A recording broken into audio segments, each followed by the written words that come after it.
Friends, स्वागत है आप सभी का आपके अपने यूट्यूब चैनल में। आज के इस वीडियो में हम बात करेंगे ज्वालामुखी यानी वॉल्केनो की। ये बहुत ही इम्पोर्टेंट चैप्टर है परीक्षा के दृष्टिकोण से, और सभी एग्जामों में यहाँ से एक क्वेश्चन या दो क्वेश्चन आपको देखने को मिल जाएगा। तो मैं आपको बहुत अच्छे से समझाने की कोशिश करूँगा और ट्रिक के माध्यम से हम याद करेंगे ताकि आपका 1 नंबर या 2 नंबर परीक्षा में कन्फर्म हो जाए। तो सबसे पहले हम जानते हैं ज्वालामुखी होता क्या है। तो ज्वालामुखी जो है पृथ्वी के छेद या दरार से पृथ्वी का पिघला हुआ लावा और गैसें जब बाहर निकलती है तो उसे ज्वालामुखी कहते हैं। अब यहाँ पर हमें 4 चीज़ें डिस्कस करना होगा, क्रेटर और एक मैग्मा, और फिर इसमें जो तरल पदार्थ निकलता है उस लावा और सिंडर। 4 चीज़ों को हम डिस्कस करेंगे। तो सबसे पहले हम जान लेते हैं क्रेटर क्या होता है। तो जो ज्वालामुखी का मुंह होता है उसे ही क्या कहते हैं, उस मुंह को या कप को क्रेटर कहते हैं। अब जानते हैं हम मैग्मा क्या होता है।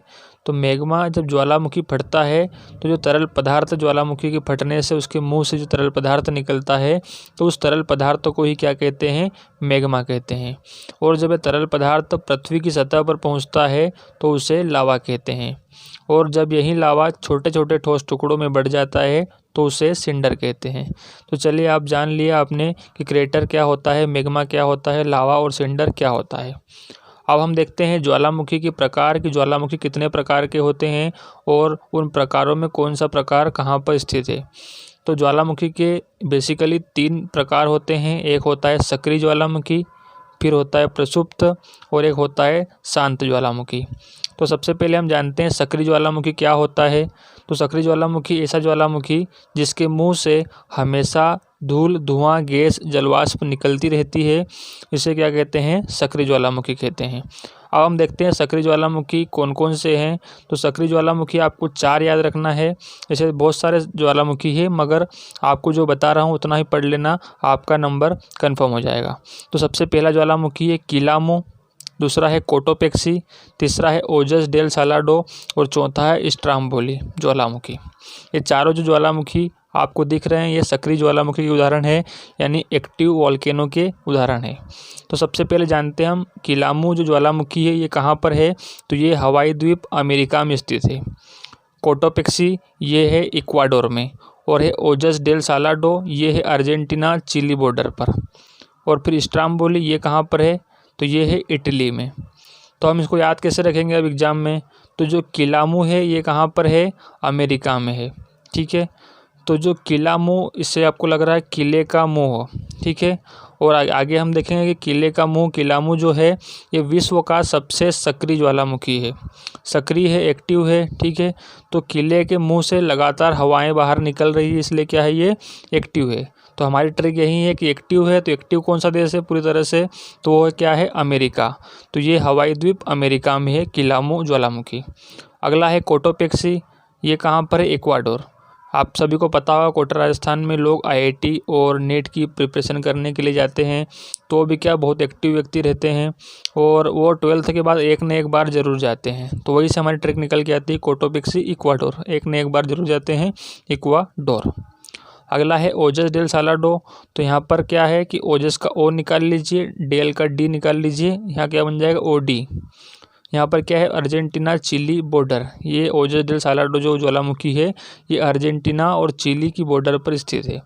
तो जो ओडी है, अगर आपके पास ओडी कार हो और आपको अर्जेंट में पैसों की ज़रूरत हो तो आप अर्जेंट में क्या कर दोगे, ओडी कार को बेच दोगे। तो वहीं से ट्रिक निकल के आती है कि ओडी मतलब ओजस डेल सालाडो कहाँ पर है, अर्जेंटीना चिली बॉर्डर पर है।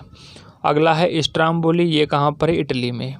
अब विशेषताएँ क्या इनकी है, किलामू जो है विश्व का सबसे सक्रिय ज्वालामुखी, आपको मैंने बता दिया था कि किलामू है। तो आपको इमेजिन करना है यहाँ पर किले के मुंह से लगातार हवाएं निकल रही है, तो हवा निकल रही, हवाई द्वीप अमेरिका हो जाएगा। और हवाएं निकल रही इसका मतलब क्या, लगातार निकले, इसका मतलब ये होता है कि सबसे सक्रिय ज्वालामुखी हो गया वो। अगला है कोटोपेक्सी जो कि इक्वाडोर में है, ये विश्व में सबसे ऊंचा ज्वालामुखी है। सबसे ऊंचा है, इसको कैसे रखेंगे याद हम। तो सबसे ऊंचा नाम आपका होगा जब आप कोटा में जाओगे, आपका जब सिलेक्शन हो जाएगा एग्जाम में, तो सबसे ऊंचा नाम होगा पापा मम्मी का आपके, तो वहीं से निकल के है ऊंचा ज्वालामुखी।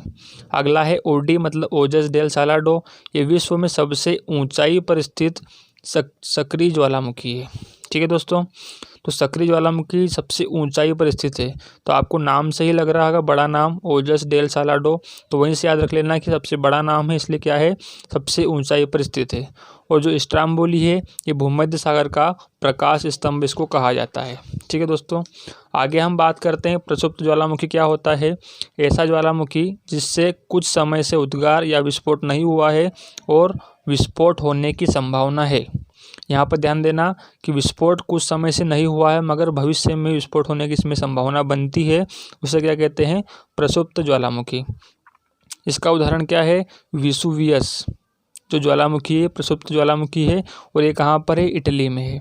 ठीक है, तो यहाँ पर इटली में क्या है टल्ली शब्द है और विसुवियस में क्या है विष। तो जो टल्ली व्यक्ति होता है जो, ठीक है आप समझ रहे हो मेरी बात को, तो वो क्या विष के समान होता है वो। ठीक है, तो ऐसे आप याद रख लेना विसुवियस इटली। अगला है शांत ज्वालामुखी। तो शांत ज्वालामुखी क्या होता है ऐसा ज्वालामुखी जिसमें विस्फोट होने की कोई संभावना नहीं है और उसके मुंह पर पानी भर गया है। ठीक है, तो प्रसुप्त ज्वालामुखी क्या है विस्फोट बहुत समय से नहीं हुआ है मगर विस्फोट होने की संभावना है। और शांत ज्वालामुखी क्या होता है विस्फोट होने की कोई भी संभावना नहीं है। तो इसका उदाहरण क्या है एकांकगुआ और देवबंद जो दोनों है शांत ज्वालामुखी है।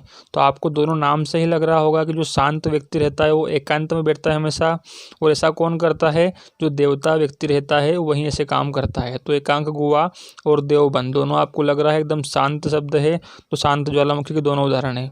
अब देखते हैं एकांकगुआ कहाँ पर है, ये एंडीज पर्वत पर है, और देवबंद कहाँ पर है तो ये ईरान में है। अब एकांकगुआ की क्या विशेषता है कि विश्व में सबसे ऊंचाई पर स्थित शांत ज्वालामुखी है। याद रखना सबसे ऊंचाई पर स्थित शांत ज्वालामुखी है। ठीक है दोस्तों, अब हम बात करते हैं भारत की कि भारत में दो जो ज्वालामुखी है इसके अलावा तीसरा ज्वालामुखी नहीं है दोस्तों। सबसे पहला है नारकोंडम और दूसरा है बेरन। तो जो नारकोंडम ज्वालामुखी है प्रसुप्त ज्वालामुखी का उदाहरण है और जो बेरन है वो सक्रिय ज्वालामुखी का उदाहरण है। अब कुछ चीज़ें आपको ध्यान देना है, जैसे ऑस्ट्रेलिया महाद्वीप में एक भी ज्वालामुखी नहीं है। ठीक है दोस्तों, कि एग्जाम में क्वेश्चन आ जाएगा कि कौन सा महाद्वीप है जहाँ पर ज्वालामुखी नहीं है, तो कौन सा महाद्वीप है ऑस्ट्रेलिया महाद्वीप। ठीक है दोस्तों, तो ये आपका चैप्टर समाप्त होता है यहाँ पर ज्वालामुखी। आपको एग्जाम में यहीं से क्वेश्चन देखने को मिलेगा। वीडियो को लाइक करें, शेयर करें और पसंद आया तो सब्सक्राइब जरूर कर लें।